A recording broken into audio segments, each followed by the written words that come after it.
हरे कृष्णा। आप सभी भक्तजनों को मौनी अमावस्या की ढेर सारी शुभकामनाएं। माघ मास की अमावस्या, जिसे मौनी अमावस्या कहते हैं, यह योग पर आधारित महाव्रत है। मान्यताओं के अनुसार इस दिन पवित्र संगम में देवी देवताओं का वास होता है, इसलिए इस दिन गंगा स्नान का विशेष महत्व है। शास्त्रों में इस मास को कार्तिक मास के समान ही पुण्य मास कहा गया है। गंगा तट पर इसी कारण भक्तजन एक मास तक कुटी बनाकर गंगा स्नान और ध्यान करते हैं। मौनी अमावस्या के शुभ अवसर पर मौन रहकर व्रत, स्नान, ध्यान, पूजा पाठ, तर्पण आदि कार्य किए जाते हैं। इस बार अमावस्या का संयोग रविवार के दिन पड़ रहा है। रविवार का दिन सृष्टि के प्राणदाता भगवान सूर्यदेव की पूजा को समर्पित है। अगर रविवार के दिन अमावस्या तिथि पड़ जाए तो यह बहुत ही शुभ होती है। तो आइए अब हम सभी सच्ची श्रद्धा और विश्वास के साथ सुनते हैं मौनी अमावस्या के दिन सुनी जाने वाली कथा। क्योंकि रविवार के दिन पीपल के वृक्ष की पूजा नहीं की जाती, तो पहले हम इसी संबंध में कथा का श्रवण करेंगे। हमारे सनातन धर्म में बहुत सारे पेड़ पौधे ऐसे हैं जिन्हें अत्यंत ही पूजनीय माना गया है। उन्हीं में से है एक पीपल का वृक्ष, जिसकी पूजा की जाती है, परिक्रमा की जाती है, और ऐसा करने से सभी बाधाएं दूर हो जाती हैं। घर में सुख समृद्धि का वास होता है। लेकिन सप्ताह में एक ऐसा दिन होता है जिस दिन पीपल के पेड़ की पूजा नहीं की जाती। वह फलदायी नहीं होती बल्कि कष्टकारी होती है। माँ लक्ष्मी की बड़ी बहन, जिसका नाम है कुलक्ष्मी, उन दोनों बहनों के पास रहने के लिए कोई निश्चित स्थान नहीं था। इसलिए माता लक्ष्मी जी और उनकी बड़ी बहन कुलक्ष्मी भगवान विष्णु के पास गई और उनसे बोली, हे जगत के पालनहार, कृपया हमें रहने का स्थान दीजिए। विष्णु भगवान जी से पीपल को यह वरदान प्राप्त था कि जो भी व्यक्ति शनिवार को पीपल की पूजा करेगा उसके सभी संकट दूर हो जाएंगे। इसलिए भगवान विष्णु ने कहा, आप दोनों ही पीपल के वृक्ष में वास करें। इस तरह वे दोनों बहनें पीपल के वृक्ष में रहने लगी। जब कुछ समय बाद भगवान विष्णु ने माता लक्ष्मी से विवाह करना चाहा, तो माता लक्ष्मी ने इनकार कर दिया, क्योंकि उनकी बड़ी बहन कुलक्ष्मी का विवाह अभी नहीं हुआ था और उनके विवाह के बाद ही वे भगवान विष्णु से विवाह कर सकती थी। इसलिए उन्होंने कुलक्ष्मी से पूछा वे कैसा वर पाना चाहती है, तो कुलक्ष्मी ने बताया कि वह ऐसा पति चाहती है जो कभी पूजा पाठ ना करे और ऐसी जगह पर रखे जहाँ कोई भी पूजा पाठ ना करता हो। भगवान विष्णु ने उनके लिए ऋषि नामक वर चुना और वे दोनों विवाह सूत्र में बंध गए। अब कुलक्ष्मी की शर्त अनुसार उन दोनों को ऐसे स्थान पर वास करना था जहाँ पर कोई भी धर्म कार्य नहीं होता। ऋषि उसके लिए उसका मन भावन स्थान ढूंढने निकले, लेकिन उन्हें कहीं भी ऐसी जगह ना मिली। कुलक्ष्मी उनके इंतजार में विलाप करने लगी। तब भगवान विष्णु ने पुनः लक्ष्मी जी के सामने विवाह का प्रस्ताव रखा। तो लक्ष्मी जी बोली, जब तक मेरी बहन की गृहस्थी नहीं बसती, हे प्रभु, मैं तब तक विवाह नहीं कर सकती। धरती पर ऐसा स्थान नहीं जहाँ कोई धार्मिक कार्य ना होता हो। तब उन्होंने अपने निवास स्थान पीपल को रविवार के लिए कुलक्ष्मी और उसके पति को दे दिया। इसलिए हर रविवार को पीपल के नीचे देवी देवताओं का वास ना होकर कुलक्ष्मी का वास होता है। इसलिए रविवार के दिन पीपल की पूजा नहीं की जाती। पीपल को भगवान विष्णु से वरदान प्राप्त है, जो व्यक्ति शनिवार को पूजा करेगा उस पर माँ लक्ष्मी की कृपा होगी, घर में ऐश्वर्य आएगा। और जो व्यक्ति रविवार के दिन पीपल की पूजा करेगा, स्पर्श करेगा, जल भी अर्पित करेगा, तो उसके घर में कुलक्ष्मी का वास होगा। इसलिए शनिवार के दिन पूजा करने से कष्टों का निवारण होता है और रविवार को कभी भूलकर भी पीपल में जल नहीं चढ़ाया जाता, पूजा नहीं की जाती। एक बार किसी नगर में एक राजा राज्य करता था। उसकी प्रजा और परिवार सब आनंद पूर्वक रहा करते। राजा की रानी बहुत धार्मिक थी। प्रजा भी अपनी रानी को बहुत प्रेम करती। राजा की महल के सामने एक साहूकार की हवेली थी। राजा की रानी और साहूकार की पत्नी में मित्रता थी। एक दिन की बात है, साहूकार की हवेली से साहूकार की पत्नी की रोने की आवाज आई। उसकी पत्नी जोर जोर से रो रो कर विलाप कर रही थी। रानी ने हवेली में रोने की आवाज सुनी तो राजा से रोने का कारण पूछा। राजा ने बताया, साहूकार का पुत्र मर गया है, इस कारण साहूकार की पत्नी बहुत दुखी है। रानी भोली भाली थी। रानी ने राजा से कहा, महाराज दुख क्या होता है? राजा को समझ नहीं आया कि रानी को अब भला कैसे समझाएं, दुख क्या होता है। तब रानी फिर से बोली, महाराज बताइए। तब राजा ने रानी से कहा, तुम अपने राजकुमार को मार दो, पता चल जाएगा दुख क्या होता है। महारानी ने अपने राजकुमार को महल से नीचे गिरा दिया, लेकिन अमावस्या माता की कृपा से राजकुमार गोबर के ढेर के ऊपर जा गिरा, उसे कुछ नहीं हुआ। तब रानी अपने राजकुमार को देखकर नीचे आ रही थी कि राजकुमार ने सामने से आते हुए रानी को देखा। यह देखकर राजा भी हैरान रह गया कि इतनी ऊपर से गिरने के बाद भी राजकुमार को कुछ नहीं हुआ। रानी ने राजा से फिर पूछा, महाराज बताइए दुख क्या होता है। उस समय पड़ोसी राज्य के राजा के सैनिक युद्ध कर रहे थे। राजा ने रानी से कहा, अब मैं युद्ध में अकेला जा रहा हूँ, जब तुम मेरे मरने का समाचार सुनोगी तब पता चलेगा दुख क्या होता है, तब तुम्हें एहसास होगा। कहकर राजा युद्ध के लिए प्रस्थान कर गए, लेकिन अमावस्या माता की कृपा से राजा युद्ध जीतकर सही सलामत घर आ गए। अब भी रानी को नहीं पता चला दुख क्या होता है। अब तो राजा को आश्चर्य होने लगा। उसी समय महारानी महाराज के पास आई, फिर वही प्रश्न किया, महाराज मुझे बताइए दुख क्या होता है। आप मुझे कैसे बताएंगे क्या होता है दुख। तब राजा ने सोचा रानी को कैसे एहसास दिलाया जाए। तब कुछ देर सोचने के बाद राजा ने रानी को बुलाकर कहा, महारानी अब हम गंगा जी की यात्रा करने जा रहे हैं, वहाँ मैं गंगा जी की धारा में कूद जाऊंगा, तब तुम्हें पता चल जाएगा दुख क्या होता है। अब रानी ने गंगा यात्रा की तैयारी शुरू की, आवश्यक सामान रखा और यात्रा के लिए प्रस्थान किया। इधर कैलाश पर्वत पर भगवान शिव ने देवी पार्वती से कहा, देवी आज मैं तुम्हें कलयुग में सुखी आत्मा के दर्शन कराऊंगा, अब मैं तुमसे जैसा कहता हूँ वैसा करो। तब भगवान शिव ने बकरे का और देवी पार्वती ने बकरी का रूप धारण कर लिया।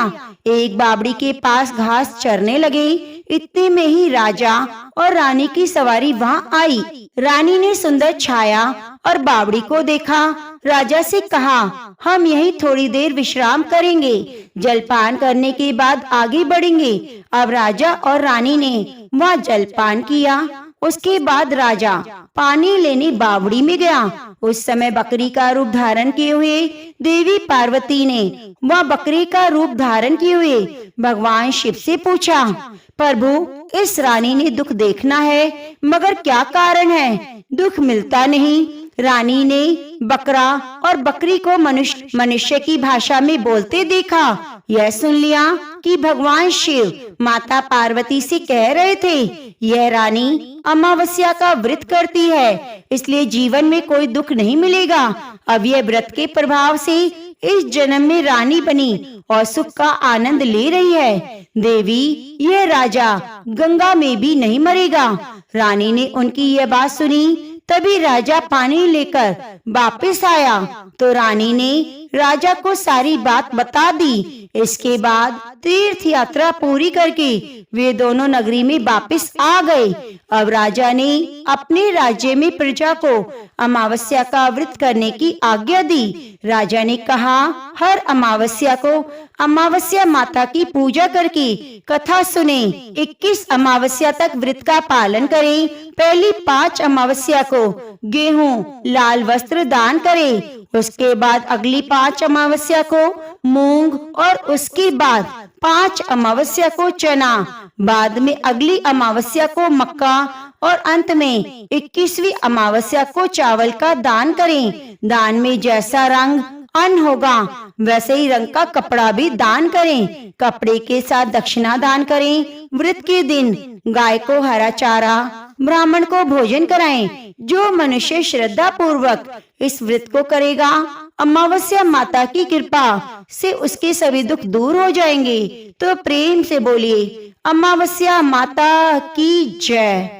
पुराने समय की बात है, एक छोटी सी गांव में एक श्रद्धालु व्यक्ति हरिहर अपनी पत्नी सुमति और 2 बच्चों के साथ रहता था। हरिहर निर्धन था, परंतु उसके हृदय में भक्ति और पितरों के प्रति अटूट श्रद्धा थी। वह हर वर्ष श्राद्ध पक्ष में अपने पितरों की तृप्ति के लिए विधि पूर्वक तर्पण और हवन करता, लेकिन उसके जीवन में अभाव था, न प्राप्त धन, न परिवार में सुख शांति। एक रात हरिहर को स्वप्न आया। उसने देखा उसके पितर उज्जवल प्रकाश के रूप में उसके सामने प्रकट हुए हैं। उनमें सबसे बड़े पितामह ने कहा, हरिहर, तुम्हारी भक्ति हमें प्रसन्न करती है, परंतु तुम्हारी श्रद्धा अधूरी है।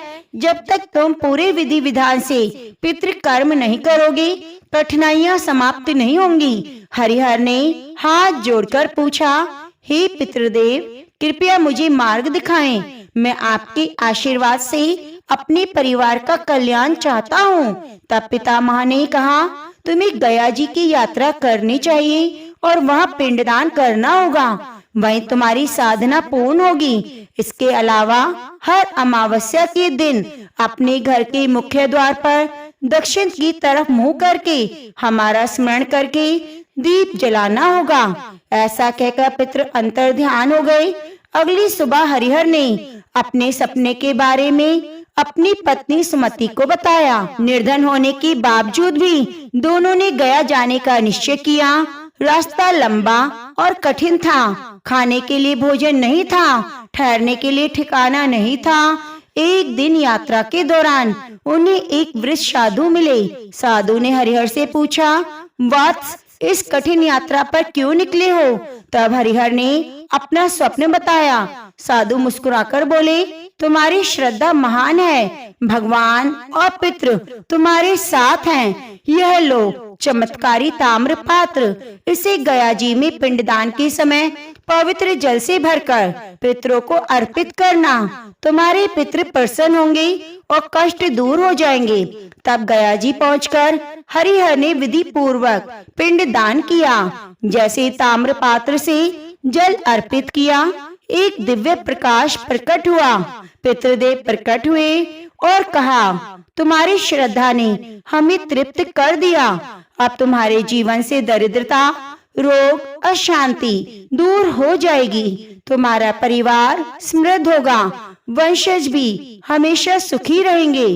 पितरों ने आशीर्वाद दिया और अंतर ध्यान हो गए। हरिहर जब गांव लौटा तो उसके जीवन में बदलाव आ चुका था।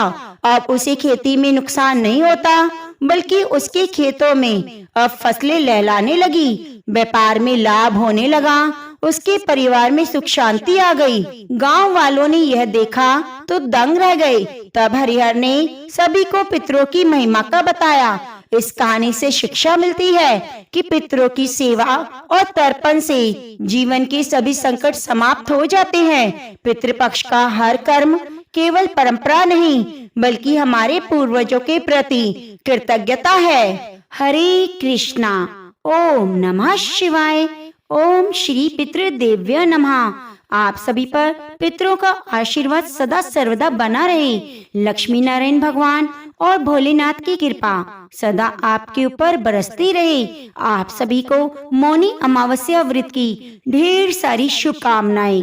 मौनी अमावस्या पर मौन रहकर व्रत करने से मनुष्य को मोक्ष पद की प्राप्ति होती है। शास्त्रों के अनुसार होठों से ईश्वर का नाम जपने से जितना पुण्य फल मिलता है, उससे कई अधिक गुना पुण्य फल मन में प्रभु का नाम लेने से मिलता है। इस दिन स्नान और दान पुण्य का विशेष ही महत्व है। इसलिए मौनी अमावस्या को सबसे बड़ी अमावस्या कहा गया है। मौनी अमावस्या के दिन पूरे दिन मौन रहकर व्रत रखना चाहिए। मौन रहकर ही व्रत की कथा को सुनना चाहिए। माघ मास के कृष्ण पक्ष की मौनी अमावस्या की व्रत कथा, पूजा विधि और महात्म्य की बातें पुराणों में बताई गई हैं। इस व्रत को करने से सुहाग, सौभाग्य, समृद्धि की प्राप्ति होती है। मौनी अमावस्या माघ कृष्ण की चतुर्दशी के ठीक अगले दिन आती है। माघ कृष्ण चतुर्दशी को भगवान शिव का विवाह माता पार्वती से तय हुआ था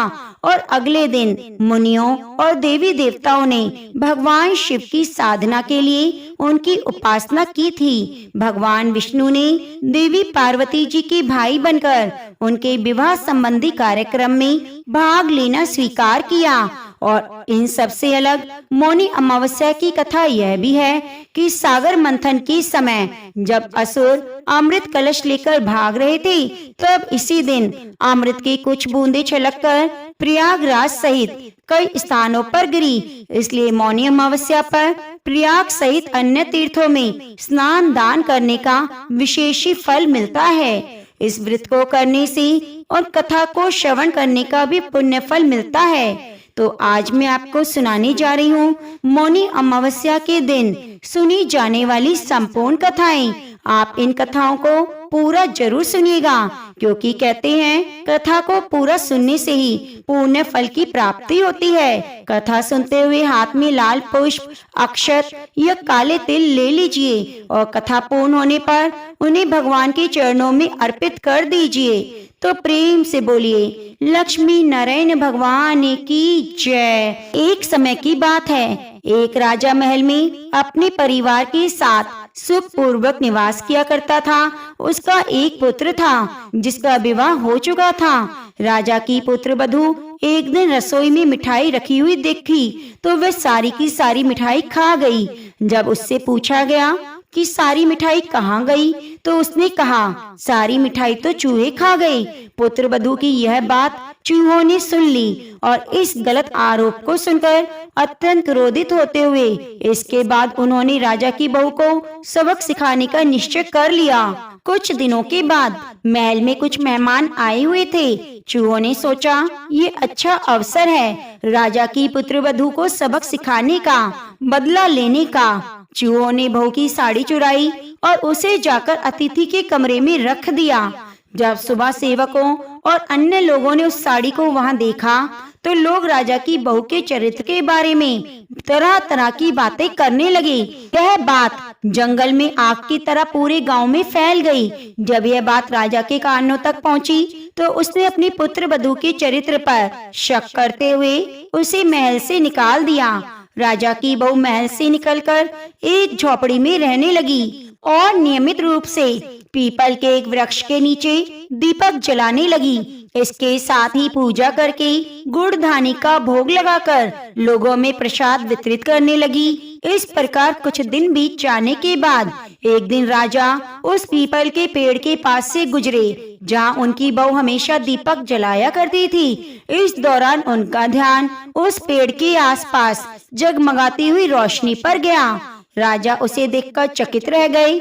महल में वापस आने के बाद उन्होंने अपने सैनिकों से उस रोशनी के रहस्य का पता लगाने के लिए कहा। सैनिक राजा की बात मानकर उस पेड़ के पास चले गए। वहाँ उन्होंने देखा कि दीपक आपस में बातें कर रहे हैं। सभी दीपक अपनी अपनी कहानी बता रहे थे।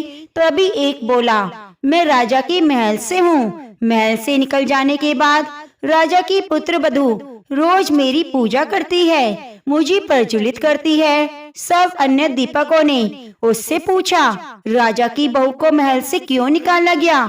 उसने बताया एक दिन उसने मिठाई खाकर चूहों का झूठा नाम लगा दिया। इस पर चूहे नाराज हो गए और राजा की बहू से बदला लेने के लिए उनकी साड़ी अतिथि के कमरे में रख आए।